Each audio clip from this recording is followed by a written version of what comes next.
So, Sharon, lovely to see you. And you?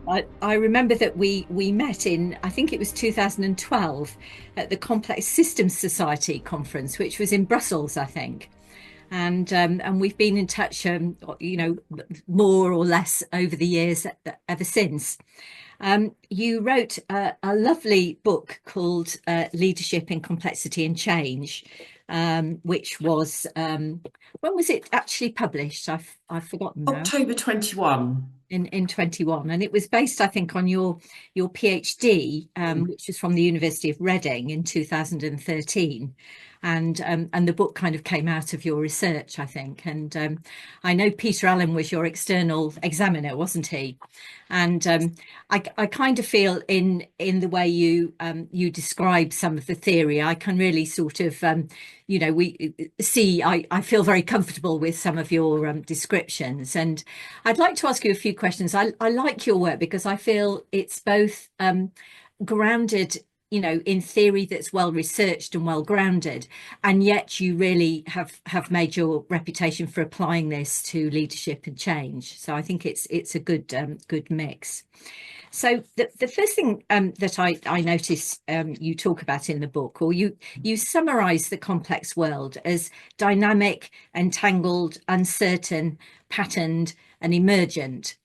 And rather than ask you to describe what all those your meaning of all those words, I wanted to pick up in particular on this idea of dynamic patterning and your emphasis on verbs and adjectives. So I wonder if you could say a bit about what do you mean by dynamic patterning?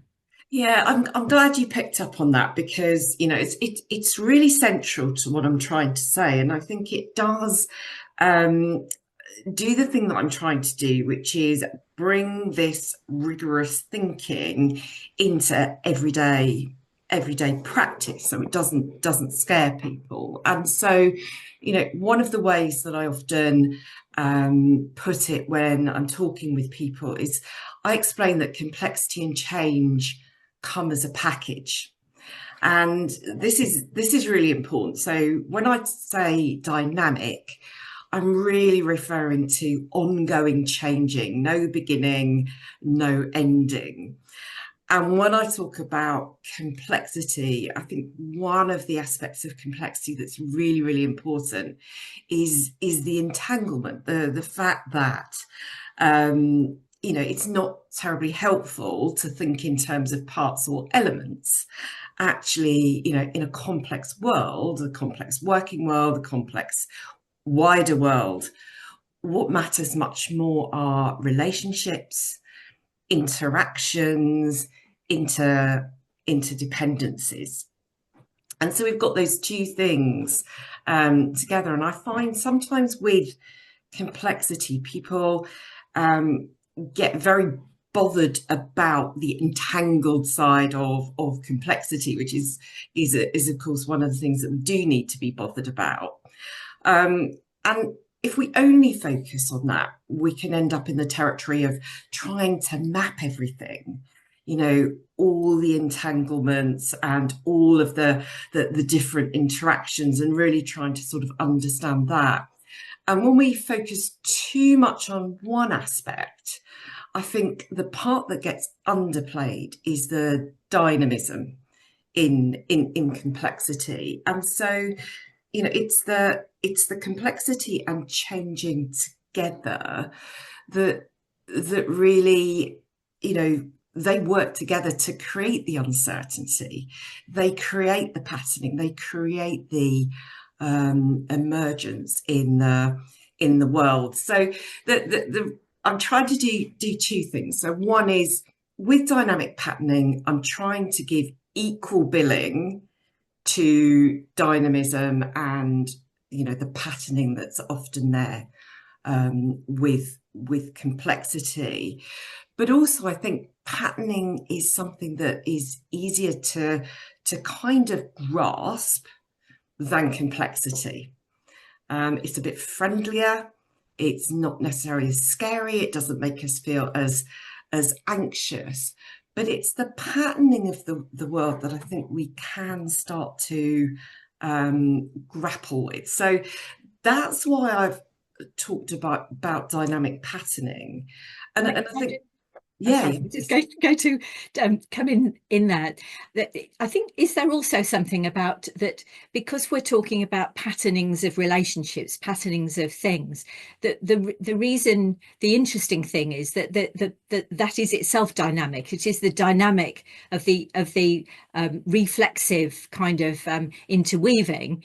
You use entanglement. I tend to use interweaving, I think, a bit yeah. systemic, but it's almost the paradox is it's the very fact things are moving that creates the stability. So there's a Absolutely. yeah. Absolutely. And kind of, quite often people say, oh, why are we stuck? Why can't we change the culture in this organization, for example? And we keep trying these different culture change programs, but they're not really working. Or, we put in a new organization design and we find we're back to really how we were before. And I think, it's, if we can get underneath dynamic patterning, we can start to question that. So stability is absolutely dynamic. We are only stable because we keep moving and adapting and adjusting, in And an unstable reflexively, world. Yeah. yes, and reflexively that it's yeah, fabulous. So that's lovely. That's kind of setting the scene of kind of the ground from which you're coming in terms of applying these ideas. And I'm interested in, there's lots we could talk about from your book, but I was interested to the way you tackle this issue of knowing. And you really emphasize a lot the word noticing, and I'm imagining that you mean, as opposed to thinking about it or analyzing it or theorizing, we have to kind of attune to noticing things, Yeah. and I wondered if you could just say a bit more about that. What are we trying to notice, and how do we notice? Yeah, and I do think noticing is a very human thing. So how we're trying to notice, which is the second question you asked, is actually in a human way. Because if we talk about thinking and analyzing, it's very easy to think, actually we can outsource it to clever machines and, an AI and all those kinds of things. But I think noticing is an essentially a human quality. And so that's very deliberate here, because what we're trying to notice is really what's changing. We're trying to notice the dynamic patterning, because I think what often happens is we notice what's already happened, particularly in business and the working world. We get lots of stats and data on last year and the problems and things like that. And we're very, we're actually like this. We're kind of looking backwards, and often reversing into the future. We want to fix that, but we're not looking where we're going. So that there is something about sort of looking forward, recognizing in an unpredictable world, we can't predict. So we're trying to sort of get on the front foot with noticing. And what we're trying to notice, the way I often put it, is small, qualitative, human scale data. And again, it's not that numbers don't matter. It's not that concrete things don't matter. It's just often they're overplayed. And what gets underplayed are all the other things. So again, in the working world, if we just give you an example, the formal organization structure, everybody knows, it gets very highly played in conversations, but the informal power dynamics, the informal relationships, the who knows who, the who cares about who, the who trusts who, the what we're thinking and doing and saying and paying attention to, and how we're feeling and our energy, all of those, back in entanglement, they all play a part in the entangled patterning of life. And I guess I was just sort of was listening to a news article about NHS waiting lists. And I think it's a really good example that many of us in the UK can relate to, because it keeps hitting the news. So, we can measure waiting times. It's very numerical. We can create our little graphs and charts. What we're not measuring, what we might not be paying attention to, is trust, collaboration, confidence, energy. And chances are they're also entangled in, this system, what's going on? How long do you and I have to wait for a hospital appointment? That's a great. So just for people who might not be in the UK, the NHS is our National Health Service. And what I'm noticing you saying about noticing is that there's partly we're noticing the qualitative emerging shoots of newness that we need to notice, but also some of the issues of stability, some of the issues like culture or informal ways of working that get instituted. We don't always notice those either, because we're so busy looking at structure charts. We don't notice how things are actually done or where power actually lies. So I guess the noticing is partly about stability, but in a more subjective way. It's not the hard-edged things, as well as this kind of, what is actually changing. So that's really interesting. I find because entangled has such a specific meaning in quantum physics, I tend to avoid it, and I go slightly sort of green around the edges when people say entangled, but you're using it in the way I talk about interwoven and interdependent. So it's interwoven is very much it as well. So let's stick with interwoven today. It's okay. It's just I have a sharp intake of breath and so on. It's lovely. Right, sort of finalish question then.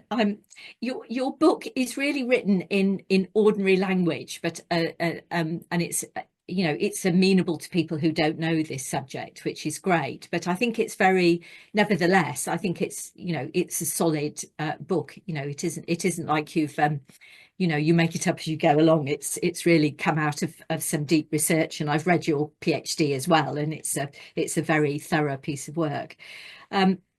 But you're particularly interested, I think, as well as in change. You've talked a bit about that, but also in leadership. And although you don't particularly use the word a lot, you are kind of helping the leader to understand that the world is paradoxical. I like the phrase you use: if you think one thing, think its opposite. There's always some truth in the opposite. And you're trying to move the leader, it seems to me, from the kind of like, it's this, find out the right answer, analyze it and move, into being more comfortable with ambiguity and paradox, which is a slightly not quite the same as ambiguity. But I wondered if I'm a leader watching this, what would be 2 or 3 hints and tips for the leader watching this? What would you say? Yeah, I mean, definitely noticing more, and actually in my book. So it comes from my doctoral research, and so in my thesis, I grandly, identified 4 domains of emergent organisational change. I've kind of rebranded those as the vital signs of changing in my book, and they're lenses that leaders can use to kind of get underneath issues. So actually last week I was working with a group of very, very successful, very ambitious, very energetic commercial leaders who are also struggling because you can't speed up fast enough to kind of get the growth targets that they're looking for. They were feeling a bit frustrated in that world. So we spent a little bit of time noticing, and I said, Sharon, we don't have time for noticing. And the obvious remark is, well, do you have time to not notice? So what we did was we used the vital signs of changing. So, I got them to think about, I invited them to think about, what's changing, what's new, different, surprising, puzzling, and unexpected. So looking beyond this is what's in front of me to, okay, what's changing? 5 minutes on that. That's all they had, 5 minutes. Get as much down as possible. What's changing? Then we actually use the different vital signs. So I got one group to say, well, think about emotional energy. What's changing there? How's that that going for you? What about attention? What are people saying and doing and paying attention to? What about different relationships? Again, 5 minutes. Mm. This was it. And I gave them another 5 minutes. So I was really generous, Jean, 15 minutes each to do the most important thing that we were going to do. Another 5 minutes to draw what they'd noticed and share it back. And, you know, they were so pleased because they got underneath some of the issues to look at, you know, oh my goodness, we've got so many distractions. You know, you can't focus on anything. And they kind of, you know, their words, they saw it differently for themselves. Oh, you know, this huge energy we've got, actually we're kind of at risk of burnout. Yeah. Kind of, we can't see the relationships, you know, there isn't a table big enough. Yeah. And so they got underneath the things that they were struggling with, which helps them then to make some different decisions. Yeah. So that's kind of an example of how you help leaders really notice, you know, the smaller signs of change and notice what's going on. Do you find leaders struggle with the idea of paradox and ambiguity? Oh yeah. Can it be either this or that? Often, and you know, I think complexity and change send us in different directions. So I talk about this as the complexity conundrum in my book, but this is you know, it's one of the paradoxes that I think is very live for a lot of people, which is, you know, in a fast changing world, we're going to speed up. We need to kind of catch up with complexity. Okay, well, that's never going to happen. And you know, the faster we go, the more chance that we'll miss some of the things that are there. Complexity invites us to slow down, to look at more of the interweaving or the connections and the relationships. But either or isn't going to help us if we're not doing both. You know, that's where we need to be. But that's a kind of, that's a practice of doing both. But I think, speaking for myself, I think sometimes there's still a hope that there's a right answer. If we, you know, even if we're working qualitatively, there is a right answer. And I guess what I'm sort of feel sometimes is that there are wrong answers, or there are directions that perhaps aren't the best way to go. But what you're really helping people to do is to take the next step, to have a bit of a vision of where they're going, but accept the fact that there's no easy path or right answer. They have to they do that, you know, we have to do our best to decide which direction to head off on, and then take some steps and see what happens to a degree.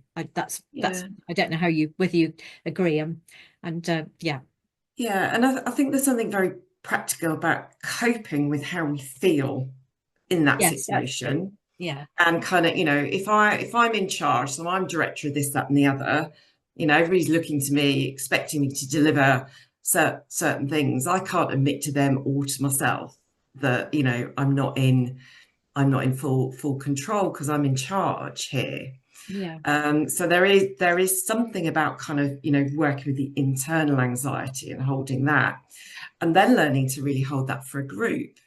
You know, be certain about uncertainty. Don't be half-hearted. I think you put this really well. But, you know, don't be half-hearted about things. We won't know things perfectly, but imperfect data that we can use is still going to be more helpful than perfect data that's so out of date. So I do think there's some very practical things that we can do individually and also collectively in leadership development. And also, I guess uncertainty doesn't mean we know nothing. It means we know a lot, but because partly because of the nature of things, there isn't perfect knowledge because things aren't perfect, but also things are changing. Well, I'm realizing we're coming to an end of this, but I just like to end really just asking you, I guess, you know, what's on your mind for the future? Have you got any sort of thoughts or ambitions about where you'd like to take some of these ideas? You know, do you have another step in your mind maybe? I think very, very often it's kind of weird. Complexity seems to have been a specialist subject. Mm. Kind of, we'll put it in a box and we'll go, oh, we'll have a masterclass on complexity, or, it's an alternative perspective. It so isn't. It's so everyday and mainstream that I would like it to be, and to become the lens through which we understand our working world and leadership and all of the things that we do in that working world and beyond. But that's where I tend to focus in my Mm. in my work, so that it becomes part of the mainstream rather than a specialist Yeah. subject. It's the way we think. It really is, Jean, isn't it? The way we think, the way we see affects Yeah. everything. But coming back to where we began, I would say we're not saying to people, life is complex, get over it. We're saying that the complex world sometimes is more stable, sometimes is more unstable, but the patterning is always made by this kind of reflexive interweaving, and sometimes that stabilizes, sometimes it unravels, sometimes it runs away. It's always complex, but there's a lot we can know. We're not just saying to people, we live in this messy world, get used to it, and keep taking the tablets. So Yeah, yeah, it's always been messy. yeah, It's always been complex. I think that's the yeah, point with the yeah. science of complexity. It wasn't invented 5 years ago. It's not kind of a new But, thing. but it's saying more than, my, as I was saying, my mum would hear that as saying, well, it's all just very complex. But we're saying if you work with this science of complexity, you start to understand that you're looking for patterns, you're looking for emergence. But any final thoughts from you before we close? I've enjoyed this. Thank you. Yeah, I Yeah. have as well, and I think this is what this is what I'd like to change. From this to this. This is what it means to engage with complexity in the way that we think and act in the Yeah. world, and I love more of that. Brilliant. Well, thank you very much indeed, Sharon. And yes, I'm sure I shall see you soon. Thank you very much, Jean. Bye bye.